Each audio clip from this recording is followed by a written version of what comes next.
Hello everybody. Today we are going to be reading The Carpenter's Gift. And our reading focus is going to be making inferences. So I'll be talking about that in a little bit. But before we start that, let's talk about our objective. So what our focus is. We will be able to make inferences about a story by using our schema, which is our background knowledge, and clues from the text. So let's learn a little bit about what inferences means. So what does that mean, making inferences, right? That's kind of a big word. Well, making inferences means when we make inferences to figure out things that the author does not directly say. So they don't directly say it in the story. You need to infer. This is sometimes called reading between the lines, okay? So the author and the illustrator will give you clues to help you make an inference. You also have your schema to help you, and I'll talk about schema here in a second. So to make an inference, there's two things that you need to do, okay? There's two things to make an inference, and that means we're reading in between the lines. We're trying to figure out what is the author not telling us, okay? There's two things you need. First, you need your schema. Schema is your background knowledge, okay? That's that knowledge, your past experience in maybe different stories or maybe in real life, okay? So that's called your schema, your background knowledge. Clues from the author. So you need your schema and plus the clues from the author. So what types of clues does the illustrator do in the pictures, or maybe that the writer says or the author says in the story? Okay, so those are those clues that you're going to pull from the story. And that equals you're inferring. So you're going to infer something with these two things, your schema and clues from the author. Let's talk about schema. My schema is everything in my brain. So every little thing you have in your brain, all your experience. My schema is the way it is because of my life experiences. My schema is different than everyone else's because we have different factors that have impacted us. So everybody has different experiences, right? We're not all the same. It is important for me to use my schema to help me relate to the characters and better understand what the author is saying. So you're going to use your schema today, your background knowledge, all your life experiences to better understand what the author is trying to say in the story. And that's going to help you infer, right? Inference or inferring means where do readers get clues to make inferences? Well, there's two things, right? You're going to use the illustrations in the book, so really look closely at the illustrations. And then the characters' words and actions. So listen really closely as I read the story about what the character is doing. What is he saying? Okay, and then you're going to make an inference from those two things, your schema and the clues from the author. And that's going to give us a way to infer what the author hasn't really directly told us. All right, The Carpenter's Gift, a Christmas tale about the Rockefeller Center tree. And actually, I know my kids and Miss Kellogg's kids, we learned a little bit about the Rockefeller tree. All right, here's the first page. Looks like they're getting a Christmas tree.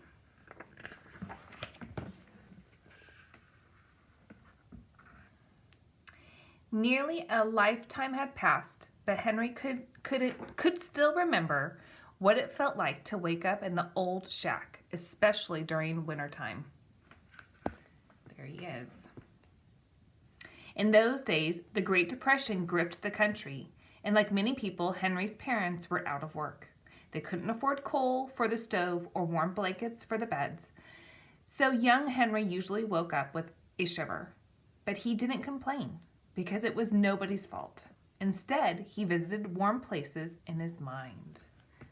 So he used his imagination. Imagine warm places.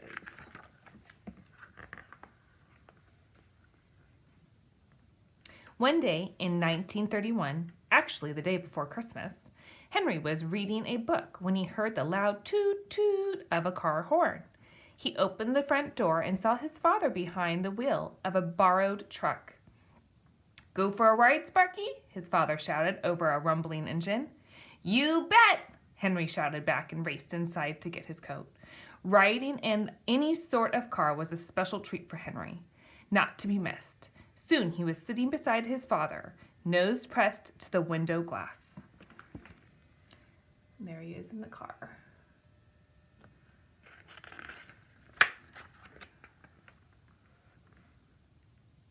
They drove into a nearby grove of evergreens. Henry breathed in the strong, familiar smell. "Here's the plan," Henry's father said. "See those spruce trees, Sparky? We're going to cut them down and take them to the city." "Why?" Henry asked. "To sell them as Christmas trees," his father said. Even though New York City was just an hour's drive away, Henry had never been there before. He shivered with excitement at the thought of seeing all those tall buildings scraping the sky.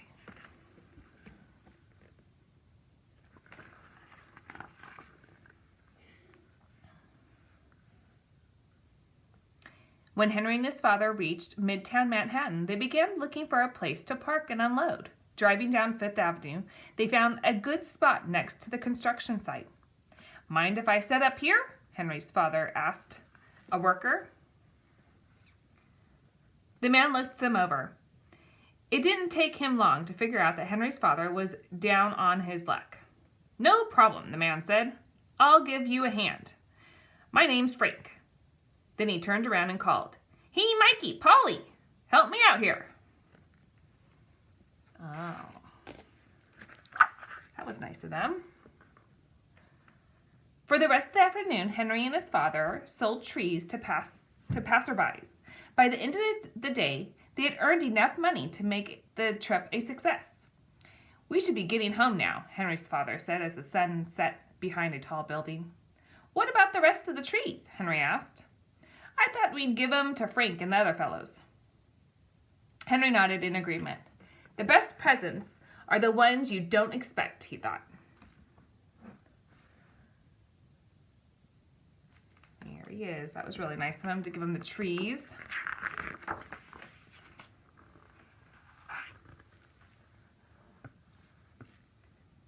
Because it was Christmas Eve, the workers were having a little party. Frank and the others took the tallest of the trees that Henry and his father had given them and decorated it with whatever they could cobble together.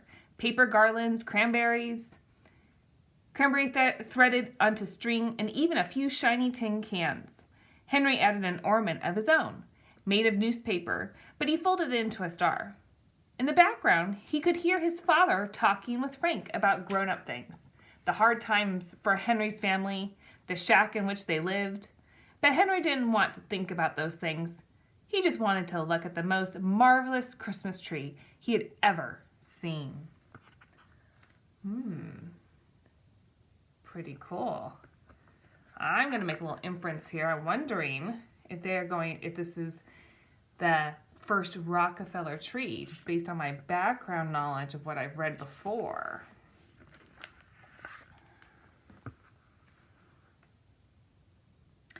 It had been the best day that Henry could ever remember, and he didn't want it to end. He stood before the decorated tree and chanted. The street lamps had just come on, and the tin cans glittered in their light. If ever there was a magic moment, Henry thought, this is it. He decided to make a special Christmas wish.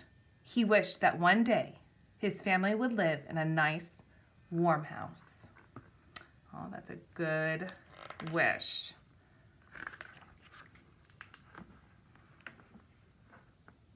After making his wish, Henry opened his eyes.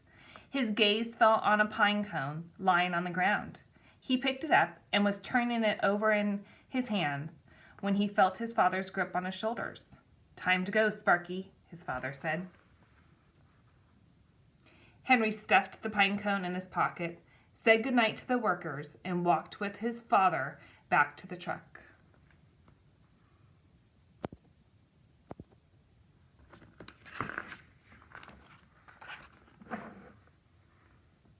By the time they arrived home, it was well past Henry's bedtime. "You must be exhausted," his mother said, slipping off his boots. "Straight to bed with you." Shrugging off his coat, Henry felt a bulge in his pocket. It was the pine cone. He took it out and looked at it, remembering the joys of the day and the magic of the tree.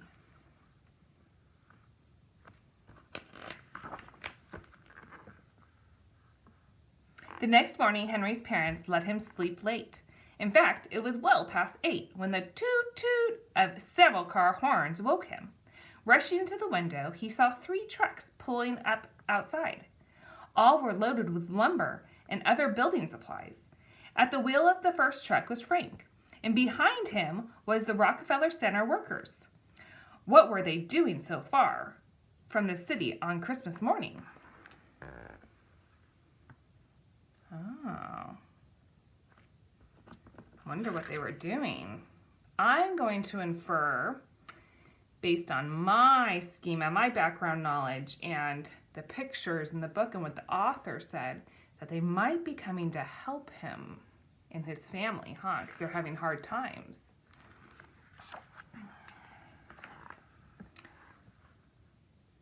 Frank got out of the truck. "After you left, we got to thinking," he said. "There was all this extra wood lying around, and we had the day off. So we thought we'd drive up and see what we could do to help you with this house of yours." Oh, they did. My inferring came true. Frank looked the shack over, taking its patched holes and ill-fitting windows. "I think we'll have to make a fresh start," he said. Henry's father didn't have words for the way he felt, so he simply took Frank's hand and shook it. There's him. This is Frank. He's shaking his hand. Just really happy.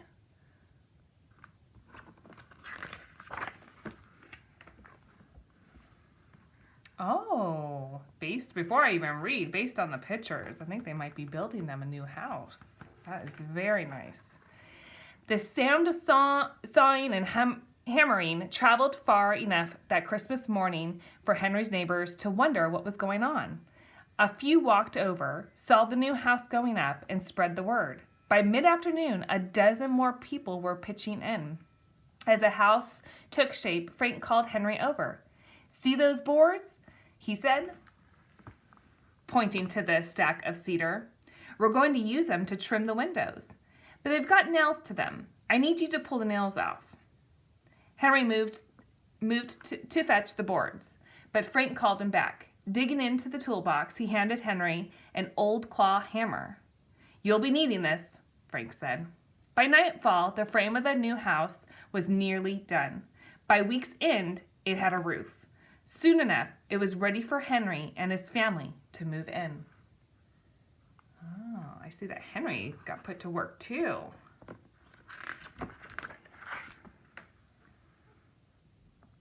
In the spring, Henry's parents celebrated with a potluck dinner. They invited everyone who had helped build the house. Henry was glad to see Frank again. He was ready to return the claw hammer, but Frank wouldn't take it. "You keep it, son," he said. "It might come in handy someday." After dinner, Henry sat happily in his own room. He thought about his Christmas wish and couldn't believe it had actually come true. He knew he should do something special to express how thankful he was, and he thought how long and hard about what that might be. Finally, he decided to plant the pine cone. Maybe he could be Jack for the Beanstalk story, and the pine cone could be a magic bean. Oh, looks like he might be planting that pine cone, see if it grows. Henry planted the pine cone beside the house. In time, a seedling emerged. Ooh, it did. That's pretty cool. Henry watered and weeded it. As time passed, both he and the tree grew tall and strong. Henry especially liked to hammer away in its shade, and he became quite a good carpenter, building many projects with his skilled hands. So it sounds like he was a hard worker, just based on what the authors told me and the pictures in the story, that even though he's young, he worked really hard, right? And so it's continuing as he's gotten older. There's his pine cone tree that he planted. Wow. I see he has some tools by him.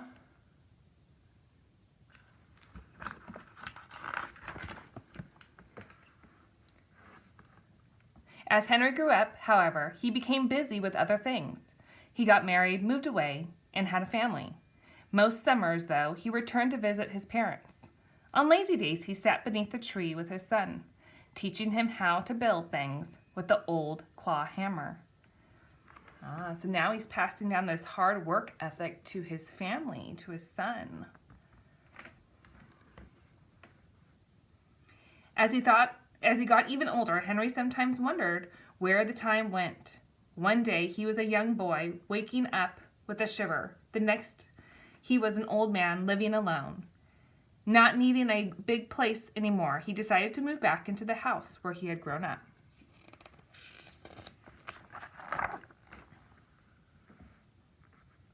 To keep himself busy, Henry began working on the house, which is showing its age. He especially liked using the old claw hammer. Its polished handle, smooth and dark from wear, felt comfortable in his hand. One day, as Henry worked on the front porch, a man drove up to see him. The man told Henry that he worked for Rockefeller Center and that it was his job to pick out the new Christmas tree each year. "I just love your spruce," the man said. "When I saw it from a helicopter yesterday, I knew that it had to be this year's tree." Henry wasn't sure what to do. He knew that being asked was an honor, but he and the tree had been together a long time, and he was reluctant to let it go. I think I would be too. What do you guys think? Would you be reluctant to let that tree go? "I know that I am asking a lot," the man said, "but if you agree, I promise you that your tree will bring joy to millions of people." Henry thought some more, and when the holiday season is over, the man continued, "We mill the tree and use the lumber to help a family in need to build a new home." Very cool. So they use the lumber from that tree after it's done. A family in need. Suddenly, Henry felt a shiver, and the calendar in his mind flipped back to 1931. Driving to New York City with his father, meeting Frank and the other workers, building the house, planting the tree. He knew what he had to do. "I've been given so much," Henry said. "I want to give back. The tree is yours." So he's a very kind heart.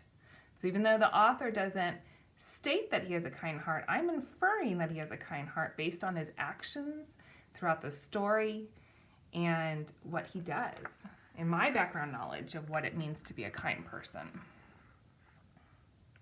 Just before Thanksgiving, Henry received an invitation to the tree lighting. On the special day, a car picked up and drove him all the way to Rockefeller Center, where he met the family whose new home would be built with the tree's lumber. They hugged him and thanked him many times for his generosity. Afterward, Henry stood off to the side and watched the family's young daughter. "It's so beautiful," the girl said softly as she stared up at the enormous tree. Then something caught the child's eye. A pine cone had fallen to the ground.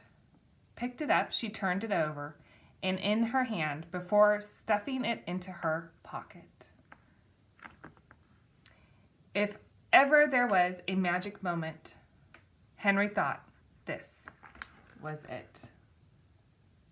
So now the little girl is repeating what he did, right? In the beginning of the book. Maybe she'll plant the pine cone, I wonder. He walked over to the girl, and they stood together, gazing at the glittering tree. Then Henry reached into his coat pocket and pulled out the old claw hammer. "Here you go, Sparky," Henry said. "You'll be needing this." So now he's paying it forward. He's going to give the old hammer that he was giving years ago to this little girl. Maybe she'll do the same thing that he did. There's that beautiful tree in Rockefeller Center. The end. Okay, so now that we've read the story, we are going to make an inference about the story, the carpenter's gift. And we're going to actually focus on the main character, the boy in the story, okay? Each of you guys got this in your bag, your pickup bag, the last pickup time. And so you each should have this worksheet. So make sure you get this out, and you're going to actually be copying what I put down, okay? Because we're going to just practice. I want you guys to practice to make an inference here, okay? And then you will do a very short activity after this, and you will be inferring, making an inference based on a photo, okay? So a short activity after this, but I do want you guys to write what I've put down, and then I want you to take a picture of it and send it in Seesaw. Okay, so here we go. The inference that I'm actually going to start with the inference, okay? And then I'm going to show you the clues from the text and my schema. Remember, my schema is my background knowledge, okay? So my inference from the story is that although Henry is a child, okay, even though he's a child, he was a really hard worker in the story, right? Who helped his family when they needed him in time of need, right? So that's what my inference is that although he's a child, he was a hard worker who helped his family. So write this down on your guys' paper. Henry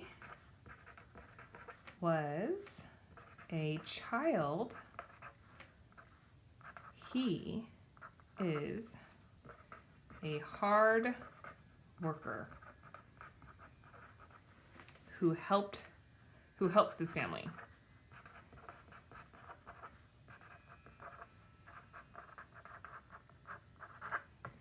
So that's going to be my inference. Although he was a child, he is a hard worker who helps his family. Okay, so pause the video and write that down. So now, how did the book show that he was a hard worker? What were the clues from the text? Well, the clues from the text were that he helped cut down trees. So let's write that down, right? He helped with his dad cut down trees.